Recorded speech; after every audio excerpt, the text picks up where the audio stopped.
Hello' friend, যেতিয়া সৰু আছিলোঁ আমি তেতিয়া দেৱালীৰ সময়ত ৰকেট উৰাইছিলোঁ আৰু আজি আমি তাকেই কৰিম। আজি আমি ঘৰতে চুগাৰ ৰকেট বনাম আৰু আকাশলৈ উৰাই দিম। কিন্তু দেৱালীত কিনিবলৈ পোৱা ৰকেটতকৈ বহুত বেছি শক্তিশালী আৰু বহুত ওপৰলৈ যাব। তেনে হওক ভিডিঅ'টো আৰম্ভ কৰোঁ। তো বন্ধুসকল, ৰকেট বনাবলৈ প্ৰথমতে আমি ৰকেট ফুয়েল বনাব লাগিব আৰু ৰকেট ফুয়েল বনাবলৈ আমাক প্ৰথমতে লাগিব চেনি, হয় চাহ বনোৱা চেনি আৰু পটাছিয়াম নাইট্ৰেট। আপোনালোকে পটাছিয়াম নাইট্ৰেট অনলাইন পাই যাব কিনিব আৰু সাৰৰ দোকানতো আপোনালোকে পাই যাব। প্ৰথমতে আমি কৰিব লাগিব কি, এই চেনিখিনি আমি গ্ৰাইণ্ডাৰ মেচিনৰ সহায়ত গুড়ি কৰি ল'ব লাগিব আৰু তাৰপিছত এই পটাছিয়াম নাইট্ৰেটখিনিও বেলেগকৈ তাৰমানে কেতিয়াবা ভালদৰে গুড়ি হৈ নাথাকে, তেতিয়া গুড়ি নহ'লে এইটো মানে ভালদৰে আমি গুড়ি কৰিব লাগিব হেৰিত গ্ৰাইণ্ডাৰ মেচিনত। আৰু দুটাও বেলেগ বেলেগকৈ কিন্তু গ্ৰাইণ্ডাৰ মেচিনত আমি গুড়ি কৰিব লাগিব। যদি একেলগে কৰে তেনে ব্লাষ্ট হৈ যাব, আপুনি উৰি যাব, মুণ্ডা চুণ্ডা উৰি যাব। গতিকে আহক ভিডিঅ'টো আৰম্ভ কৰোঁ।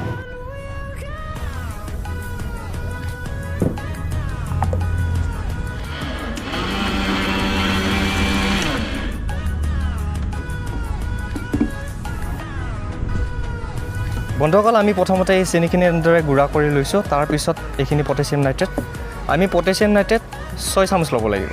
একেবাৰে সমান সমানকৈ ল'ব। 1 চামুচ, 2 চামুচ, 3 চামুচ, 4 চামুচ, 5 চামুচ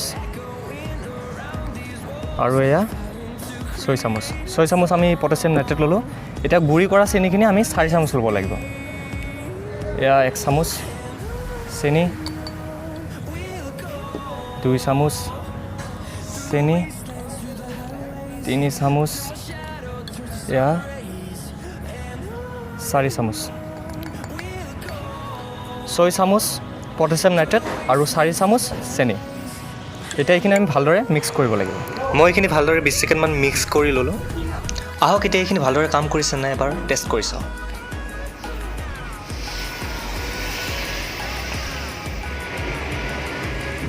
এতিয়া বন্ধুসকল, মই এডাল PVC পাইপ কাটি লৈছোঁ আৰু ইয়াৰ দীঘলটো হৈছে 5 ইঞ্চ। জোখটো মই দেখুৱাই দিছোঁ, এটা আন্দাজ দিছোঁ, ডায়মিটাৰটো নাজানো মই। 1 ইঞ্চ আৰু এডাল লাঠি বনাইছোঁ। লাঠিডালতো এনেকৈ এইখিনি 1 ইঞ্চ, বাকীখিনি 3 ইঞ্চ আৰু আকৌ 1 ইঞ্চ। এতিয়া বন্ধুসকল, আমাক মুলতানী মাটিৰ দৰকাৰ হ'ব। আপোনালোকে মুলতানী মাটি পূজাৰ সামগ্ৰী বিক্ৰী কৰা দোকানত অতি সহজতে পাই যাব। আৰু এই মুলতানী মাটিখিনি আমি এটা খুন্দনৰ সহায়ত ভালদৰে গুড়ি কৰি ল'ব লাগিব। এতিয়া আমি এণ্ড কেপ আৰু ৰকেট নজেল বনাব লাগিব। এণ্ড কেপ বনাবলৈ আমি PVC পাইপডালত 1 ইঞ্চিলৈকে মুলতানী মাটি ভৰাব লাগিব আৰু এটা হাতুৰিৰ সহায়ত কোবাব লাগিব। 1 ইঞ্চিলৈকে আমি মুলতানী মাটিখিনি সোমাই ল'লোঁ। এতিয়া PVC পাইপডালৰ 3 ইঞ্চিলৈকে পটাছিয়াম নাইট্ৰেট আৰু চুগাৰৰ মিশ্ৰণখিনি সোমাব লাগিব।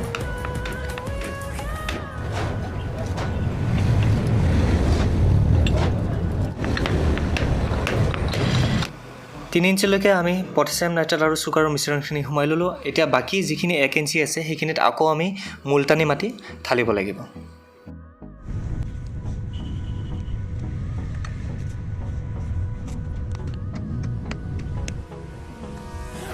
এতিয়া ৰকেটৰ এটা ছাইডে 5.5 mm ড্ৰিল বিটৰ সহায়ত ৰকেটৰ একেবাৰে শেষ অংশলৈকে হাতেৰে লাহে লাহে ঘূৰাই ফুটা কৰিব লাগিব। কিন্তু ভুলতো যাতে কোনো ড্ৰিল মেচিন ইউজ নকৰে, কিয়নো ড্ৰিল মেচিন ইউজ কৰিলে গৰম উঠি এইটো জুই জ্বলি যাব পাৰে আৰু বহুত ডেঞ্জাৰ ঘটনা এটা ঘটি যাব পাৰে।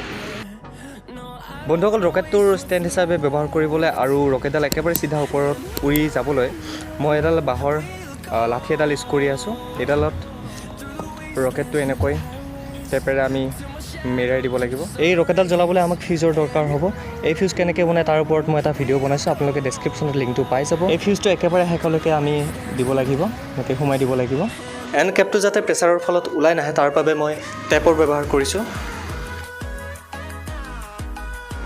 ফাইনেলি আমাৰ ৰকেটডাল ৰেডি হৈ গ'ল। বন্ধুসকল, ইয়াত কৰিছোঁ কি, ইয়াত পাইপডাল পুতি লৈছোঁ আৰু ৰকেটডাল ইয়াত দিছোঁ আৰু ফিউজটো মই দেখুৱাৰ দৰে ইয়ালৈকে সোমাই দিছোঁ আৰু বেটাৰীৰ কানেকশ্যনটো ইয়াত আছে। এতিয়া জাষ্ট এইডাল আৰু এইডাল তাৰ লগাই দিলে এইটো লাঞ্চ হৈ যাব প্লাষ্টিকখিনি। তেনেহ'লে এইটো টেষ্ট কৰি চাওঁ।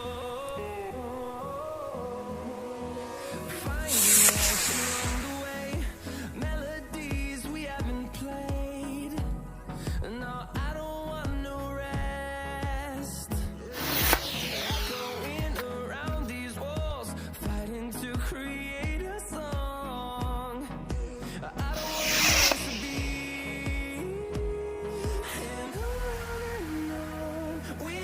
এয়া আপোনালোকে ধোঁৱাবিলাক দেখিব পাৰিছে এটা গ'ল আমাৰ এইপিনে একেবাৰে পথাৰৰ মাজত বিচাৰি নাপালোঁ একদম পানী বোকা আছে মোৰ বন্ধুজনে বিচাৰি গৈছিল নাপালে আৰু এটা এই মাত্ৰ গ'ল একদম নদীত পৰিছে এইটো সম্ভৱ নহয় বহুত একদম ভৰা নদী একদম সাৰ আছে ইয়াত উপায় নাই যি নহওক ছাকচেছফুল হৈছে এইটো ভাল লাগিছে আৰু আপোনালোকে যদি ট্ৰাই কৰে তেনেহ'লে এনেকুৱা ঠাই বিচাৰি ল'ব চাওক দূৰলৈকে একে ঘৰ পাতি একো নাই ঘৰ পাতি চলি নহয় ঘৰ চৰ একো নাই দূৰলৈকে ঘৰ চৰ একো নাই যদি ভিডিঅ'টো চাই ভাল পালে প্লিজ লাইক কৰিব বাকীবোৰ ভিডিঅ' এবাৰ চেক কৰিব আৰু প্লিজ ছাবস্ক্ৰাইব